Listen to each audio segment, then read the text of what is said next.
Welcome to Authors Alcove for Fantasy Writers. This is episode 13 of the Story Savvy series, where Rebecca, a developmental editor with Hart Bound Editing, is helping me self-edit my good story into a great one. If you haven't already, I encourage you to like and subscribe to the podcast. You can also join the Authors Alcove community on Patreon or check out our membership site at authorsalcove.com. Last week, we went over doing research for our stories to avoid factual plot holes or sensitivity issues. Today, we're going to take a look at pacing by discussing the rises and falls of our plots and characters. Welcome, Rebecca. Hello. I am happy to be here as always, and I'm excited to tackle the topic of big picture book pacing all on its own. We've touched on this a little bit, but now we're doing a whole episode just on pacing. By the end of the episode, you will hopefully feel confident defining what makes a story well paced and in identifying how you can spot and fix common pacing issues. So, first off, I want to ask, what is pacing? What exactly are we checking in our self-editing for this episode? There are as many definitions of what pacing is as there are authors and editors out there who have an opinion. So here are the ways that I look at pacing collected from various books on craft and my own experiences as a writer and an editor. First of all, it is giving the reader enough time, but not too much to cover each thing that happens. So, balancing the right amount of brevity or providing details at all times. Second, it is maintaining a good balance between high intensity and low intensity moments, which means keeping things interesting often enough and in the right places, but also letting the reader process and take a breath often enough in the right places.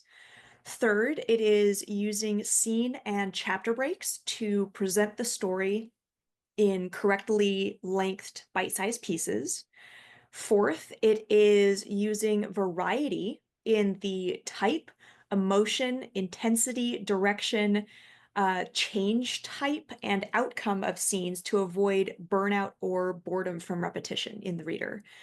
And then I forgot what number I'm up to. I think it's fifth, is making sure that each scene in the story always has momentum, moving towards or away from something meaningful and avoiding describing things passively without, or that are happening without direction.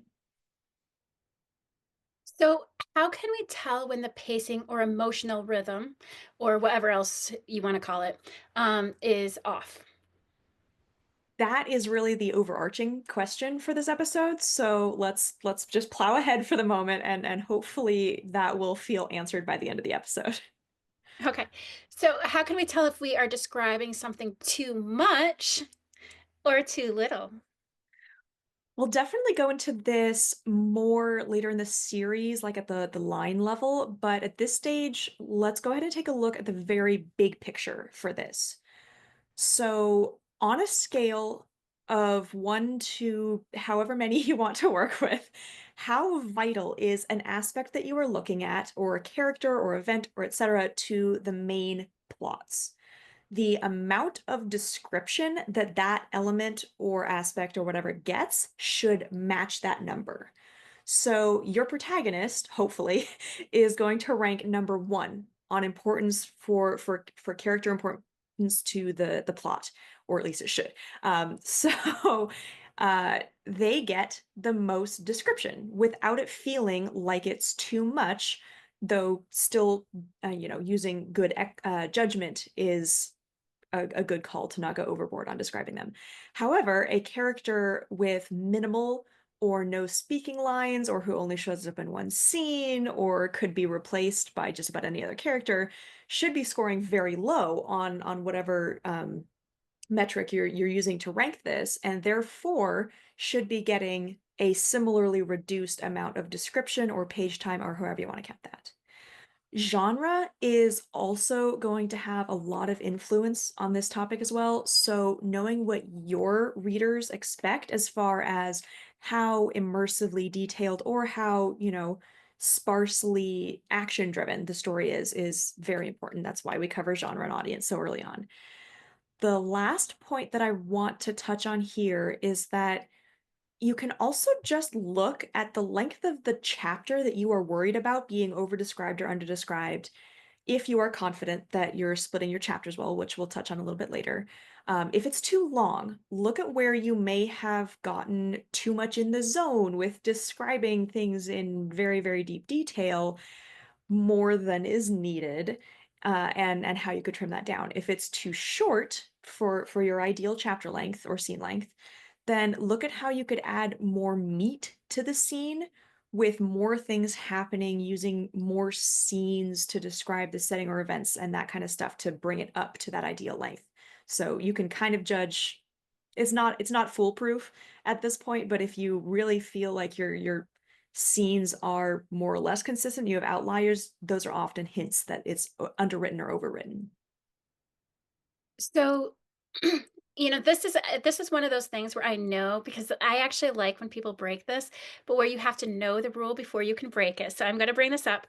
But you mentioned chapters earlier. What is a bite size? What does that matter?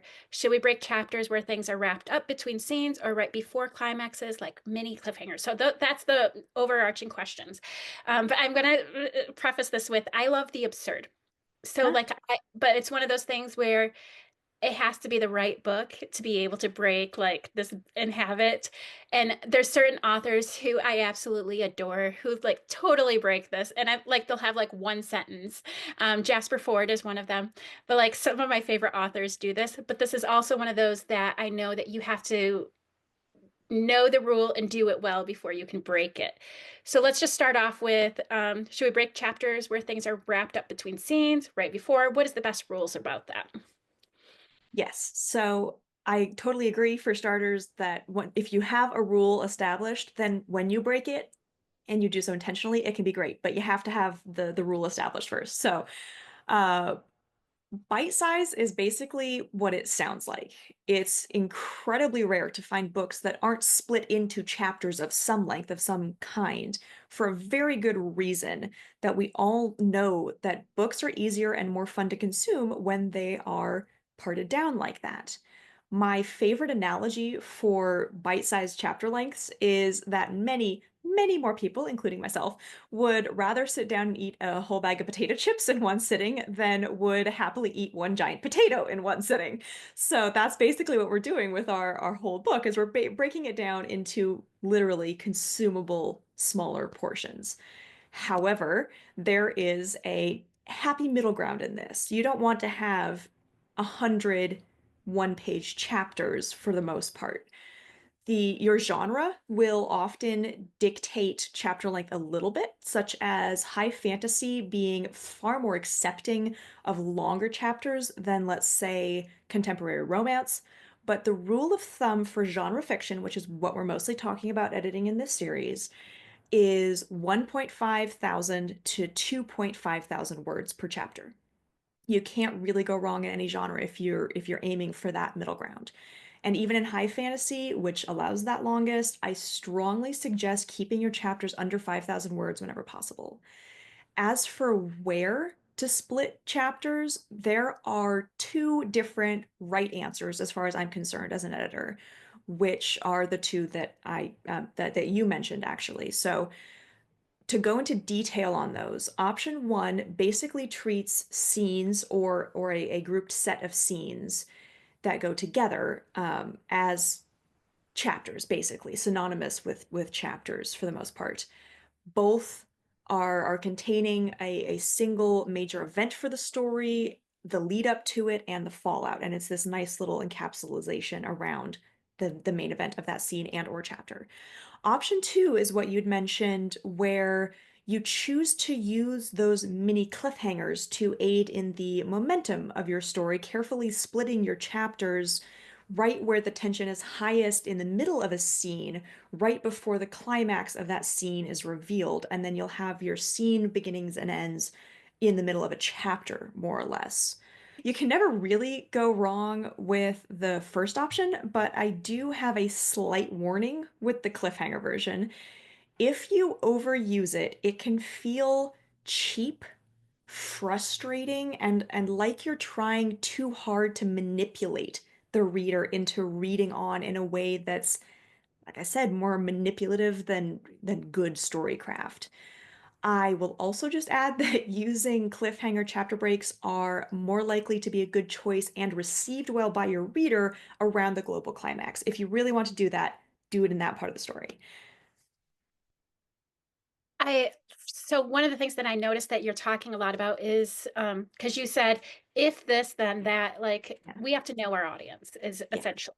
And I think it goes back to, like, I really like when people do the, like, breaking, but it has to be the books that are absurd. So, like, any serious book cannot get away with it. So their target audience is people who enjoy the absurd. I love nonsense. I love whatever, which is why I love Jasper Fforde, for example. But speaking back to like pacing, Sure. I know as a reader, some of the biggest mistakes I see writers do is they have things either low for too long or high for too long. If it is high for too long, I will set it aside. Like I just can't handle. I've read some, and it's if it's too emotional for too long, I have to set it aside. I can't handle it.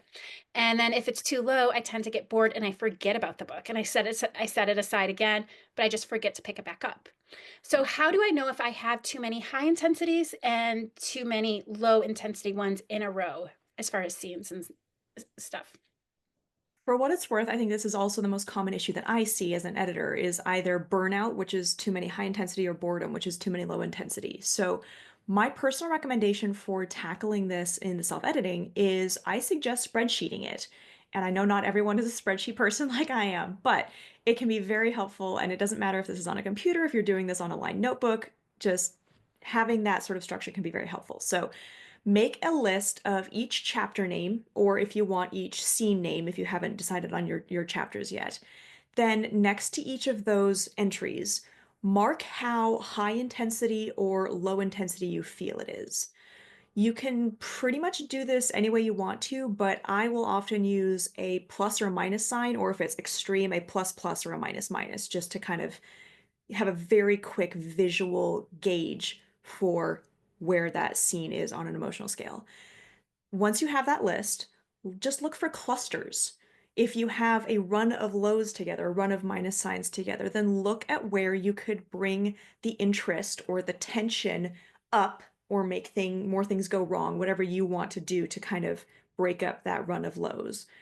If you have a run of highs together, a bunch of plus signs all in a row, then look at where you could let your protagonist, and therefore the reader, take a breath and process whatever high tension things have been happening on either side of that. I love that. Because like that was something that I don't know, like I loved what you just suggested about the plus plus minus minus plus minus. And like you don't even have to do a spreadsheet really. You can just put at the beginning of your chapter or beginning of your scene, depending on how, because some people break it up with scenes, some people break it up with chapters, whatever. You could just do that even right in front of that, like as at the name, and then you just kind of scroll through. I really like that. That's not something I thought of. And like I think it's going to help me in my edits now. I really thank you so much. Excellent. It's definitely a simplified version of something that StoryGrid recommends, and they're called StoryGrid because they love spreadsheets and they do all kinds of grids like this. See, I did Save the Cat. That is what I Yes. read, and I keep meaning to get Story Grid, and I actually got it on my Kindle, but I think I need to buy just a hard copy because I don't think I'm going to remember to read it with on Kindle. Because ever Sure. since you recommended, I keep thinking, and you recommended it to me like over a year ago when I interviewed you for the podcast, and I've had it on Kindle ever since, and I keep thinking I'm going to read this one too, but I always pick up my Save the Cat because it's the one I have in hard copy when Sure. I like go to reference. And I'm going to have to StoryGrid pick up isn't Story Grid. StoryGrid isn't a Bible, like it's not perfect Right. as a resource, but boy, it has some gems in there. And reading through it, you can just make a mental note like, oh, that little thing, that's a great idea. I'm stealing that. So that's why I recommend it. It's not like the be all end all, but it's got a lot of great nuggets that might fit any individual author. And I think that's true about anything. Like even having your developmental Absolutely. editor, like I would probably change like 90, maybe, 80 to 90% of what you said. I'm like, yes, she is so right. I need to change this. But there is that 10, I bet Yeah. you it's closer to 10% where I'm like, nah, no, Yeah. I'm not listening. Honestly, honestly, those numbers are better than normal. So I haven't fully done the editing. I've been kind of setting it aside because I've been daydreaming about the other books, which by the way, it's come up to 5 now. I know I had said it was 3, 4, and then I realized that second or that third, fourth book, it's now it's turned into 2 books. So I'm like, wait, I have 2 storylines going here. But anyway. Heck yeah. That was episode 6. I'm glad Now you're it's taking 5. this advice. All right. So I'm loving this series, by the way. Okay. Are there patterns we should be looking for when we are analyzing our pacing and emotional rhythm? Like, I'm assuming the highs should progressively get more intense as we come to the climax. This could be a whole episode on its own. So I will see how briefly I can answer this, but probably not that briefly. So first of all, you never have to have a perfect alternating between these highs and lows. It doesn't have to be plus minus plus minus plus minus. That by itself is gonna become a like repetitive, frustrating, boring pattern. The exception here is that having a run of lows in the dark night of your story, so right after that midpoint drop for most story structures, is acceptable. And having, 3 or 4 highs in the climax is also acceptable. So that's one of those patterns that you can look for is if you're going to have a run of lows, it's here. If you're going to have a run of highs, it's over here towards the end of the story. I also love that you brought up that progressive aspect because it is so important. And that's why I recommend having more than just plus and minus, having an extreme plus or an extreme minus in that measuring mix that you're using. It is really important that the highest high is the climax and that the lowest lows are in that dark night or that midpoint drop, that kind of stuff. So here's a really, really rough explanation of the 2 most popular patterns for this pattern that you're asking me to explain here that you can watch for, both of which are based on Kurt Vonnegut's story shapes, which I'll link in the description for this episode. My go-to story shape is roughly a combination of 2 of them, so Man in a Hole and the Cinderella shapes. So first, picture a graph with 1 at the very top, at the highest high, the plus plus plus, and then you have 5 at the bottom, which is the most negative scene or moment in the book. Right where the story starts, and I'm sorry if I get my right and left mixed up here. I'm not sure how this is going to look to folks watching the YouTube video, so bear with me. But right where the story starts, or perhaps the day before, if you're starting the story as late as possible, as I generally recommend, is going to be a 3. It's going to be in the middle. That's the neutral baseline. The first major event is then going to drop down to a 4 as the protagonist is thrown off balance and is forced to step deeper into the events of the story. Right after the first act break, so around the 1/4 mark, things are going to pick back up to a 3, back to this neutral point as they regain some new sense of stability, likely because they've crossed the threshold into a new world of some sort.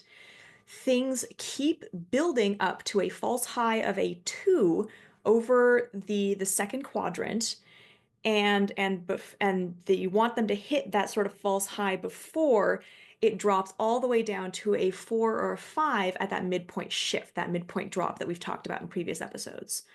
Through the dark night, it dips down to a true 5, a true bottom of the bottom for your genre, for the story that you are telling, if it didn't land there immediately with the midpoint drop, and then slowly crawls its way back up to a 3 as the protagonist goes through their needed internal changes, comes up with a new plan, better understands the force of antagonism, whatever that Dark Knight arc is for them. Then the climax, around the last act break, maybe into the last act, wherever you're placing that for your story, peaks at the 1, and it's expected that that 1 is going to be, that's what makes it the climax. If the climax isn't the 1 in your story, it's not going to land right with the reader.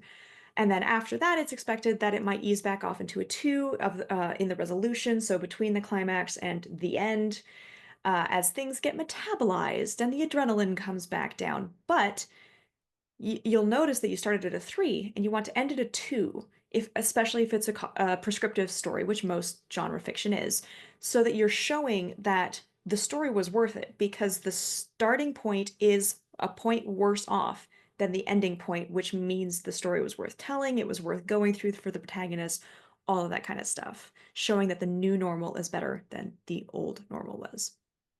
So you can do this on a graph, you can do this on pen and paper, you can just do this in your head, whatever you want to do for that. Um, but the caveat that I want to add to this is that I've given this false impression that it's this nice smooth line. It's not. I highly recommend when you're charting them, yeah, when you're charting it scene by scene, the whole like two steps forward, one step back is a great idea. And that can be two steps back, one step forward when that line is going down. And having that variety within that overarching arc is good storycraft. And I think even just thinking of a mountain, because a mountain isn't like this. A mountain is like, Yeah, whoo. And so like just thinking of a mountain. And I'm gonna completely be honest here. So yeah, I do struggle with ADHD a lot. And you, as soon as you said Kurt Vonnegut, cannot say his name. He is like one of my favorite authors. And so like I literally like zoned out, and I'm so glad I get to watch this video again because I'm like, and I started thinking, Breakfast of Champions. I remember something when I was, like I started telling myself, and I'm like, oh, wait, what did she say? So, yes, he is one of my all-time favorites. And it's excellent. because I have so many memories of reading his books, and yeah, but I like a little bit of absurdity. So, anyway, back to the questions. So, one of the things that I felt that I was doing in the first couple of my chapters, and like I like my first full draft, the first like 10 chapters really, is that I tend to plod along. What are things we should do to be sure that we are not boring our reader? And I still feel like I need to work on that with my first couple chapters, but like that was something that I know I'd really struggled along, especially in the beginning of my book. That is a common issue, so don't feel too bad about it. The answer to this is basically the last two bullet points that I had in my very first answer for this episode. So, first and foremost, make sure that each scene in the story always has momentum through two checks that you can do on this. First, make sure that something meaningful changes in the scene, which affects how or in what direction the story moves forward. And I'm gonna keep saying this, it how big that change needs to be, what kind of change that needs to be is all going to depend on your genre, what kind of story you're telling, and where you are in the story. So just look for some kind of change. Second, make sure the scene has something pulling the protagonist forward that they want or pushing them forward, which they are avoiding. So this can be, oh, I want to, steal the diamond, or I'm running away from a bad family situation. There should be one of those pulling that story forward in every scene, and that will really help with momentum rather than just observing, oh, they're doing this and now they're doing this and they're just living their life. So, moving on to other bullet points there, having variety in scene type or having variety of any kind can help a lot with a plotting book, chapters, or scene, or whatever measurement you're looking at, including a variety in scene type. So, traveling or chatting over a meal or fighting or whatever else. You don't want to have multiple sitting and talking at a meal in a row kind of thing. You can have variety in tone. So, serious, playful, stressed, chaotic, rigidly ordered, etc. You can have variety in emotion or intensity, which the last two questions kind of covered. So happy, scared, yearning, angry, curious, etc. You can have a variety in direction. So whether the protagonist is getting help and moving closer to their goal, or encountering hurdles and moving further away from it and encountering the force of antagonism. You can have variety in what the core change type of the scene is. So it moves closer to or away from freedom, or closer to justice, or away from enlightenment, stuff like that. I hope that makes sense. So you can also do, lastly, you can do variety in the outcome of a scene, whether the protagonist essentially won in that scene or lost, and what that win or loss was. One thing that has occurred to me, because I'm a beta reader I read it all different genres I'll do for beta reading, as long as it's something that I'd be interested in, is that when we're getting feedback from beta readers, so, like, I feel a little different, like, when I'm saying something to a beta reader, I feel like I'm going all over the place. I don't think that it's, like, set in stone. I think it's more of a preference thing. So, like, I'm gonna take what you say about, like, if something feels too rushed differently than I am going to from a beta reader.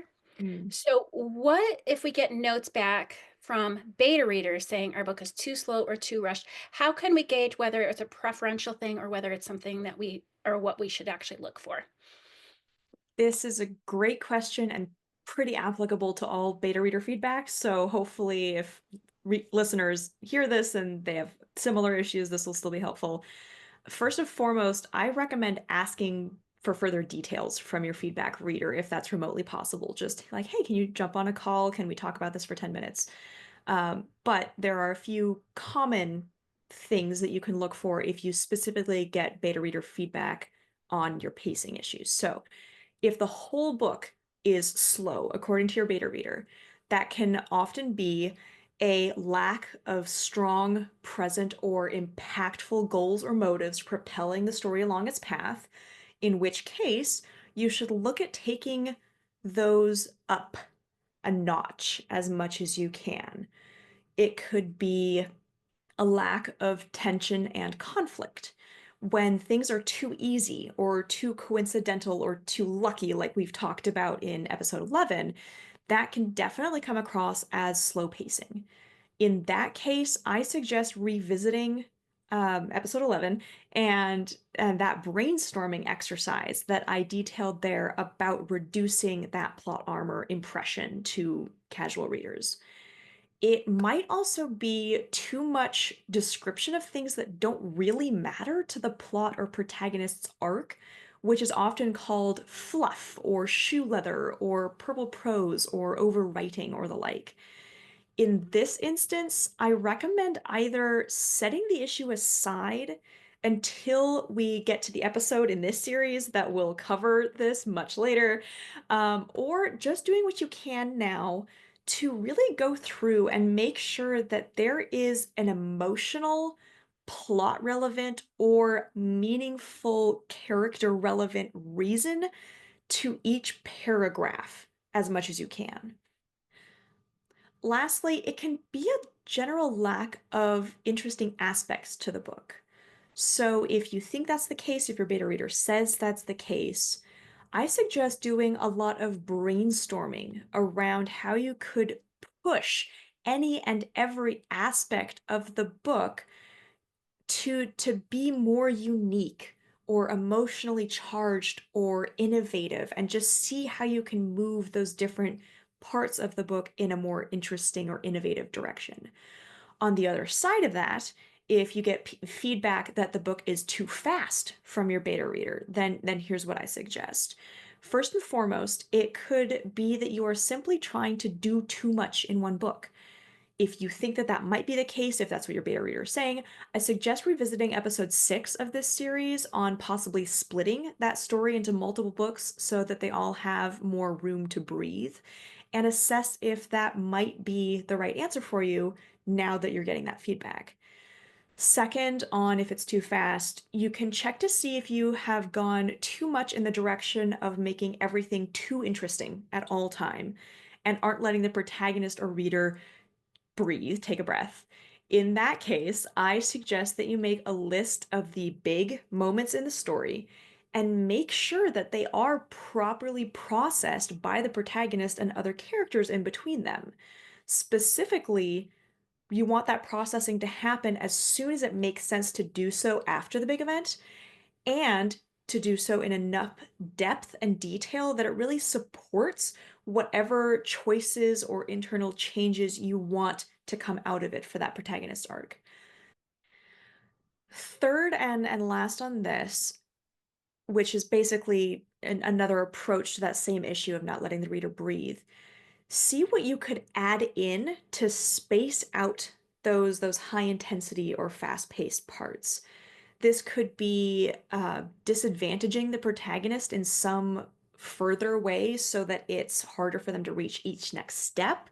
It could be a subplot designed to complicate the path to the climax, or a bunch of other options where you're just adding more content to space out that high intensity burnout. And if you do this route, I do recommend that you again go back to the episode where we discussed possibly splitting your stories, and make sure that you don't now need to do that so that you have two better paced books. So I know we need to wrap up, so I just want to ask one last question. I feel like it's kind of restating what we've already stated. Like I loved the thing about the plus and minus. I love the like, going up to the one. But what are some actionable steps we can take to check the pacing in our own work? I've got a couple of actionable exercises for this. So, if you make a list of your major moments for the internal and external plot, if you're playing with both, and rate them by how big they are or are likely to seem to the reader, are each of those big moments getting an appropriate and proportionate amount of addressing? Or is that off in either direction? So, too little addressing, too little description for the big things, or too much description and addressing for little things. Just make a note where those need to be adjusted and in what direction. Then later on, you can go in and actually make those changes. The second exercise is, do you have a nice mix of emotional rises and falls, or is your story just plodding along like we were talking about earlier? Do you have enough emotional rises or emotional falls, and do you have too many in one area or another? Again, we've already talked about this. So if you spot an issue, an area of issues around this, could you fix it by rearranging the order of scenes that you already have written and tweaking them to make sense in that order, or by changing the tone or outcome of a scene? So rather than adding or subtracting, can you just use what you already have and tweak it to make that fit better? Exercise 3 is, are the events in each chapter motivated, at least in some small way, by moving towards or away from some global goal or motive? Is your protagonist noticeably closer or further away from their goal, need, or genre value, such as love or enlightenment, than they were at the beginning of that scene or chapter? If your answer is no to either of those questions, what moment or change could you add to that scene to keep up that momentum and interest? We will definitely go into this one a lot more heavily in a later series when we get down into the scene by scene sort of structure. But looking at it at this point, if you're worried about your pacing, can still be worth it.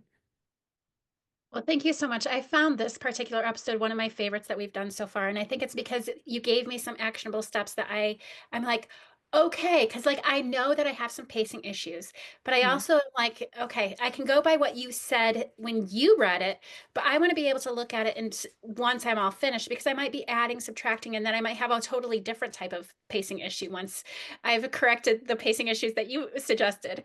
So, like, this has been such an amazing one. Thank you so much. I really appreciate it. Excellent. I'm glad to hear it, and you are quite welcome. Next week, we will go over using a very rough blurb to check the very biggest overview of what shape our story is in. For now, I really want to thank all of our listeners and everyone following along with this series. We would really appreciate it if you would help us out by liking and subscribing to the Hart Bound Editing podcast and the Author's Alcove podcast, where you can find lots more content for fantasy authors and readers beyond this joint series. And if you haven't already, I encourage you to check out the Author's Alcove community on Patreon or their new membership site at authorsalcove.com. Thank you all so much.